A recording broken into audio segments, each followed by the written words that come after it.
Over the past couple months, I've introduced a new concept into my life, and that is the idea of showing up for myself. I've probably spent decades being frustrated that other people aren't showing up for me. And that's a rather selfish outlook to have on things, thinking that people need to step up to meet my expectations. I decided that I need to step up for myself, first of all, and show up in ways that I need to be showing up in my life so that I can achieve the things that I want to achieve. Only then can I have enough within me to show up for other people. I started really thinking through this concept as I was making changes in my own life, such as getting up and working out every single morning, even if I don't want to.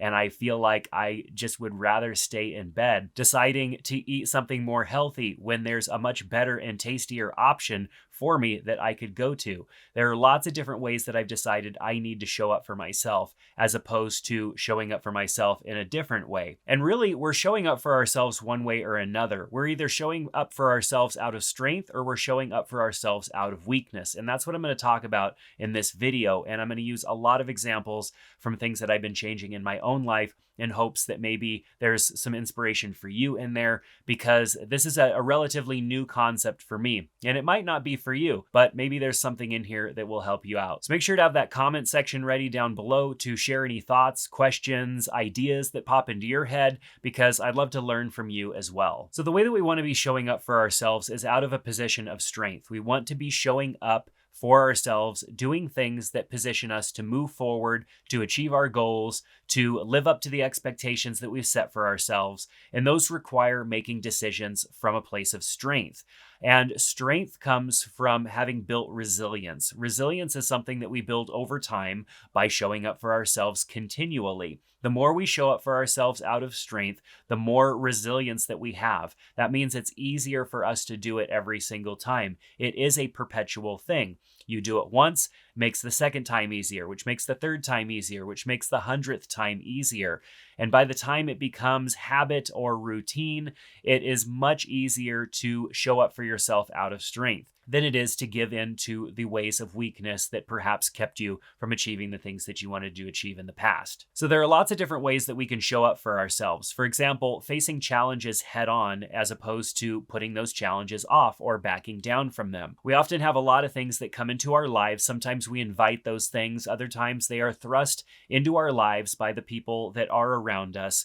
And when we show up for those challenges and we face them head on, we build resilience. And we also build self-respect within ourselves. When we show up for those challenges, we are essentially being brave, and we admire that in ourselves. When we show up, we have a sense of accomplishment, a sense of achievement afterwards. Even if the outcome isn't necessarily perfect, we definitely feel good having shown up and shown strength as opposed to backing down and acting out of weakness. Another way of showing up for yourself out of strength is practicing self-care. That's what I've been doing with my mornings. I've been getting up every single morning at or around 4:30 in the morning, sometimes 5 in the morning, and getting in a solid workout.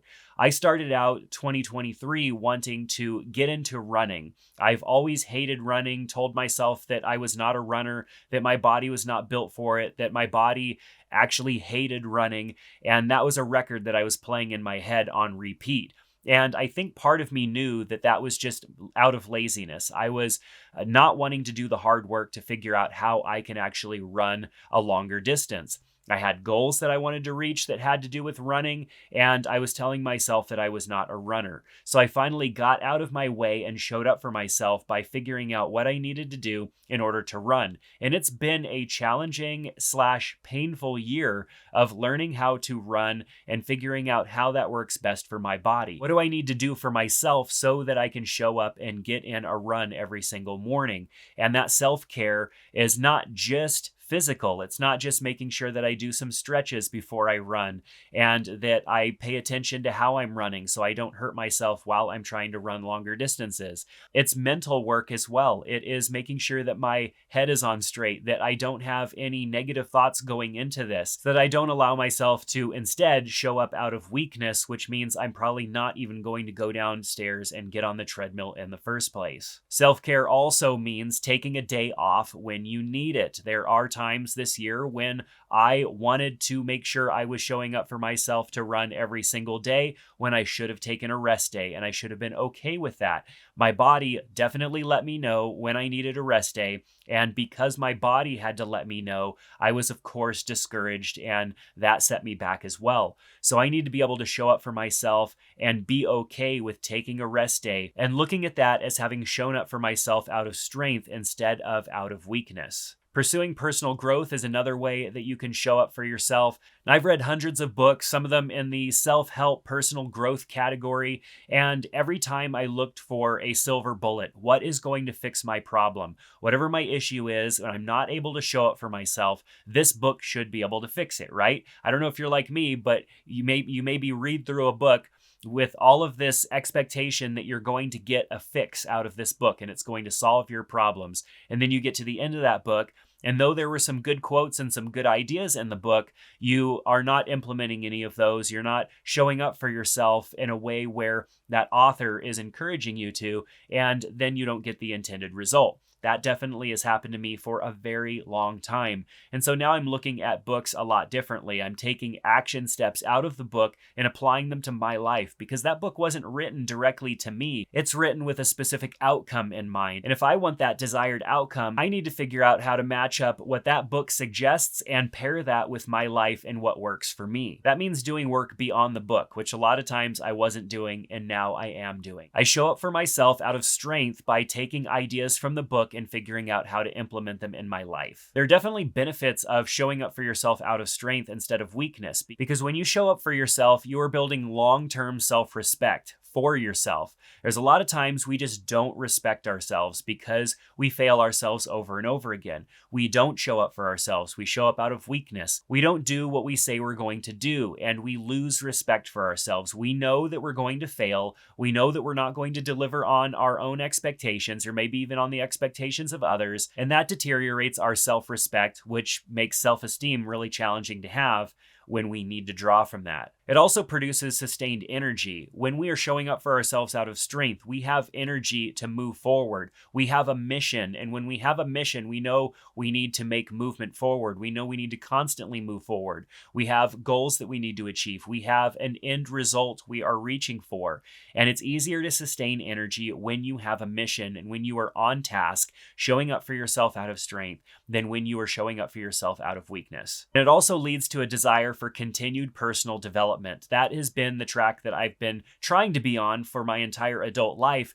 but really have been at a slow pace, constantly making mistakes and recourse correcting when need be, and now have a lot more clarity because the idea of showing up for myself out of strength means that I'm constantly developing myself. We come into this world as a blank slate, and we get a lot put on us in our earlier years as children, both through our parents, siblings, other people that are in our lives, teachers, instructors, anybody that's in our lives that pours into our life one way or another affects how we come out into adulthood. And I like to think of that as a development with a series of roads. And sometimes those roads in that development are a little bit twisted and don't necessarily lead to where they need to go. You might decide to turn down this one road that you think is going to lead to a specific outcome, and it actually has lots of turns and twists and maybe even has a dead end at the end of it. We have to do some personal development, which may mean ripping out that road and reconstructing it in a way that makes more sense. A lot of times we bring things into our adulthood and try to process and show up for ourselves with a broken view of ourselves that comes from our childhood. Nobody comes out of childhood completely perfect and dialed in for adulthood. It takes personal development. It takes looking within yourself, understanding yourself, and learning more about yourself so that you can figure out how to move forward. This is the way that you identify potential challenges and figure out how to overcome them. So if we're not showing up for ourselves out of strength, we're showing up for ourselves out of weakness. And weakness is the different coping mechanisms that we have brought into our lives to deal with the pain of showing up for ourselves, because we are showing up for ourselves one way or another. We're either showing up for ourselves out of strength, which means we're moving forward, we're figuring out what we need to do, or we're showing up for ourselves out of weakness and we are utilizing a coping mechanism which removes us from the need to have to go through the painful thing. We are showing up for ourselves. So don't kid yourself like I did for so long, even when I'm procrastinating, even when I couldn't get myself out of bed, even when I couldn't achieve the thing that I wanted to achieve. I couldn't be strong for my wife. I couldn't be strong for my kids. During those times, I was showing up for myself by removing myself from the situation and often utilizing a coping mechanism. And that's how coping mechanisms are different from showing up for yourself out of strength. Out of strength means pushing through, persisting, taking the necessary steps, whereas showing up for ourselves out of a coping mechanism means removing ourselves from the situation, which means we're not going to be effective, but we are, in fact, taking an action. We're removing ourselves from the situation and we're deflecting to something else. There are lots of different types of coping mechanisms that are out there, and avoidance is often the first step that leads to one of the many vices that we end up picking up throughout our lives. And I've realized that substance use or substance abuse doesn't necessarily just mean drinking alcohol or doing drugs. There are a lot of different ways that we can utilize a substance to cope with the pain of having to show up for ourselves. Now, substance, of course, like I said, is not just alcohol, it's not just drugs. There are so many things these days that are designed to be a substance. Think of video games, for example. Video games when I was a kid were very simple. You play a game, a little while, you pass a level, maybe you get tired, you die a few times, and then you move on to something else. Games were not designed to hook and keep you attached to the game. Games these days are a substance. They are something that can be abused because the way they're designed for engagement. They're designed to reward you often enough to keep you there for longer. And it makes it more exciting than actual life. It's easier to show up in a game and achieve and unlock some levels or whatever in a game and get some rewards from the game when you know that it's going to be much harder to do that in real life. What we need to be doing is showing up for ourselves in real life. Video games are fine and there's nothing wrong with playing games, but if the only way you're showing up for anything is by going and doing that within a game, then you know you have a problem. Television, social media, and so many other things are designed this way as well. The scripts are written and the algorithms are designed to provide a certain amount of feedback that keeps you in there. It keeps you wanting to see more or see what happens next. As you're scrolling through social media feeds, you might scroll past some ads which aren't that interesting, but then there's a few things that are, and then they'll show you a few more ads, and then they'll show you a few more things, and it's learning and figuring out what you're going to engage with. And it is smarter and faster than you. It is able to move on to the next thing. If it feels like you're getting bored, it can get you something new and exciting. And that's why we end up scrolling for, hours on end and wasting a lot of time, not necessarily knowing what happened to the time. And same thing happens when we binge watch TV. We have television shows that we can just watch entire seasons of now. And now we don't have to wait for an entire week for the next episode to come out. So they can literally write television shows to flow into the next one, where the hook doesn't have to be as crazy to keep you wanting to come back the next week. It just needs to get you on to the next one. And so it can be a much more of a flow. And so you can end up watching hours and hours worth of television without even realizing it, just because they're able to keep you going into the next episode, recommending new shows to try as soon as you finished off that season, and the cycle continues. Eventually, our coping mechanisms lead to escapism, where now we're not just being avoidant, which means we're trying to put something off or maybe not deal with it right now by escaping to something else. We are literally escaping and not showing up at all. That often happens after we have found that our coping mechanisms don't necessarily fix the problem. They cure the pain in the short term and definitely get us past having to deal with that thing in the moment, but it doesn't mask the fact that we still have to deal with whatever it is. Maybe we didn't get that project done for school. Maybe we didn't get that report that we needed to submit for work done. And now things are piling up and they're getting to be too much. And the only thing that we can see to do is to escape. And so we show up for ourselves by escaping altogether. We just flat out go AWOL and don't show up at all. So you can see it can be kind of a slippery slope as we give in to these different methods of coping rather than dealing with the things that we have in front of us. And it's easy to do because coping mechanisms produce short-term pain relief. The short-term pain relief is what we're looking for. By going to a coping mechanism, it is taking one tablet of ibuprofen. It masks the problem, but the problem typically will come back because the pain will come back after the coping mechanism wears off. So the main thing that we're doing when we show up for ourselves out of a coping mechanism is that we're looking for a short-term relief to a long-term pain that's going to come, versus when we show up out of strength, yes, there will be a little bit of pain involved because we're telling ourselves we don't want to do this. We know it's going to hurt or it's going to be uncomfortable, but there is a short-term pain that comes at the beginning of that, followed by long-term pain relief because we showed up for ourselves. Like I said before, that long-term self-respect that we're building, that sustained energy, that personal development, all of those things are building a stronger version of us so that we can show up for ourselves better next time. So why do we end up showing up for ourselves through a coping mechanism rather than strength in the first place? Well, a lot of it comes down to the people that we surround ourselves with and different environmental factors. Now, when we surround ourselves with people who are showing up for themselves out of strength, it's very hard for us to remain around those people and not be inspired to do the same things for ourselves. We're communal people, and that's why there's such a thing as the phrase that we are the sum of the 5 or 10 people that we are around.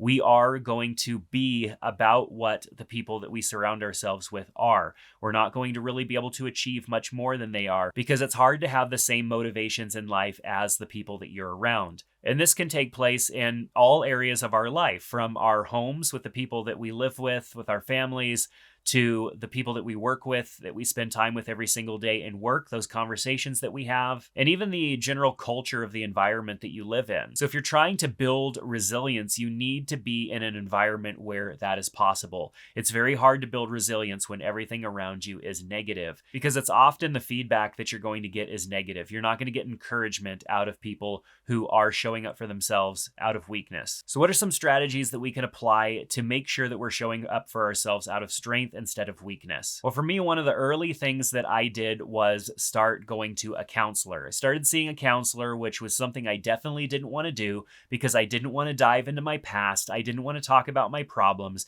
and I didn't want to have to come to terms with some of the things that had become my coping mechanisms over all these years. Those coping mechanisms were definitely things that I had self-shamed over and did not want to have to discuss those with another person. But I'll tell you the truth, when discussing those with another person and having them ask questions and helping them identify where those coping mechanisms came into your life and why, that was very empowering for me. It was very easy for me to see the path that I had been traveling that led me to each of those coping mechanisms and why I would slip into those whenever I didn't want to go do the hard things. So if you are in a place where you don't know how to show up for yourself because these coping mechanisms have such a stronghold on you, seeing a counselor that specializes in said coping mechanism or has experience in whatever that coping mechanism is definitely something that you just need to do. Counselors aren't cheap. Sometimes you have to pay for them on your own, like I did, but I knew that the long-term costs were going to be much greater in my life in regards to my physical, emotional, and relational health, so it was an investment that I was willing to make. You might also look at building a support network around you. As I mentioned before, that phrase that you are the sum of the 5 or 10 people that you are around,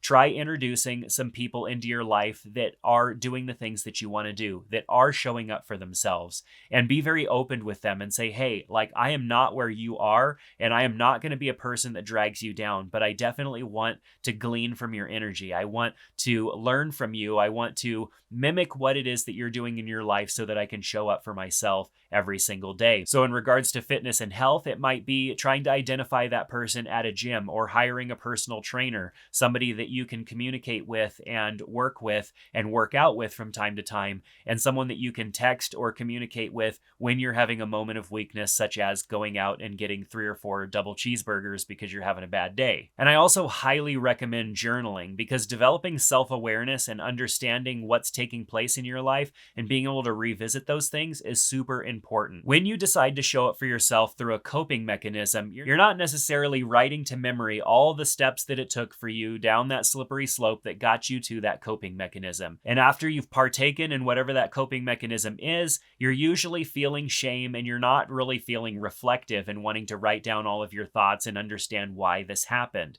And so journaling is really important to get in practice of, because as you're writing in your journal throughout the day, you are reliving everything that took place throughout that day before you even get to the step of whatever leads to that coping mechanism. So my journal has been extremely important to me because it makes me take thoughts out of my head and turn them into complete sentences, which can be kind of hard sometimes, and then even turn those sentences into paragraphs, which sometimes becomes multiple pages. And it's therapeutic to take everything out of your mind and put it on paper because of that transfer process that takes place. Like I said, first we have to turn it into a sentence, then we have to write it down, and we sometimes read that back, and if it doesn't make sense, we might reread it again. And as you're writing something down, you may realize, like, why am I acting like the victim here? I am the one causing this problem. You're starting to be self-reflective and look at actually what's happening and what's taking place in your life, not putting the blame on external things, but putting the blame on yourself, not in a negative way that's going to make you talk down to yourself or disrespect yourself, but in a way where you're recognizing the things that are taking place. And what started happening to me as I was writing things down and starting to realize what I was writing, I would understand, like, okay, why am I acting like the victim in this? I was the one that caused this problem. I'm the one that set this thing up to go the way that it is. So how can I be the victim of my own situation? I'm the one that caused that. And I'm not now pointing fingers and looking at other people and why they're doing things because I didn't want to write down just complaining about other people. And so I started thinking about, okay, what's my part in this and what can I do to change the outcome? And as I'm thinking through this differently now, because I'm building self-awareness and recognizing and understanding the things that I did that play a part in the way that I'm showing up for myself right now, I'm much more introspective and not so much pointing the finger at external things that are taking place, but pointing the finger at myself in a productive way that allows me to think through, what should I do different next time? Another thing you might need to do is actually put together an action plan for how to avoid showing up for yourself out of weakness. That's something that I needed to do. I needed to look at my day and put a script together for the day as to what I wanted to have happen for that day. So I have an ideal day mapped out. Like, what does an ideal day for me look like? It starts out with working out for a good 2 hours, maybe even 2.5 hours, having a little bit of time before my family wakes up in the morning so that I can maybe have a cup of coffee, write in my journal, and spend a little bit of time thinking before everybody else is awake and we have to deal with starting the day.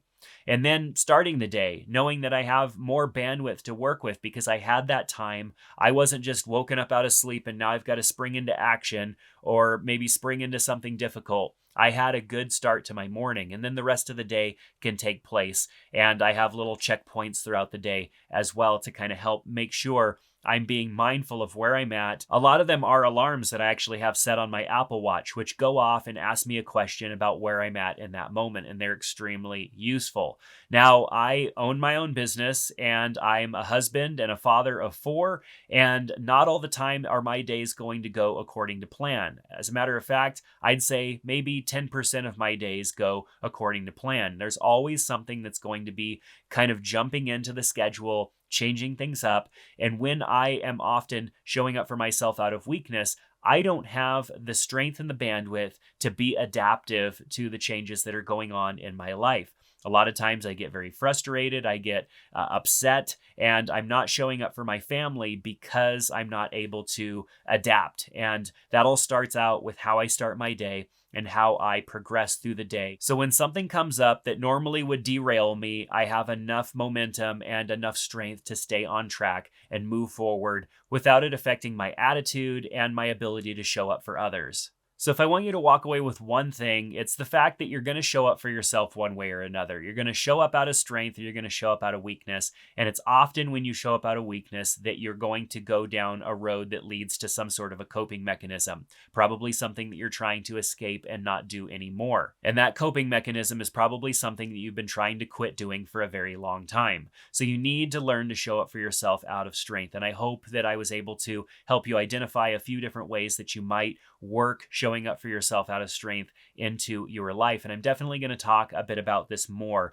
So if you have any thoughts or questions or want clarity on anything, ask down in the comment section below, or you can definitely reach out to me through social media as well. But I can't emphasize enough the importance of building resilience. We are definitely lacking resilience in society today. We have so many different ways of escaping and not dealing with the things that are in front of us that it has deteriorated our ability to show up for ourselves. We have more ways of showing up through a coping mechanism than we ever have before. So you must be vigilant in identifying the coping mechanisms that you fall victim to so that you can remove them from your life so that you can show up for yourself, because we have to show up for ourselves first before we can effectively show up for others. If you want more ideas and concepts like this, make sure to subscribe to my newsletter. This is where I kind of flesh out ideas and talk about ideas before I turn them into a podcast episode or a video.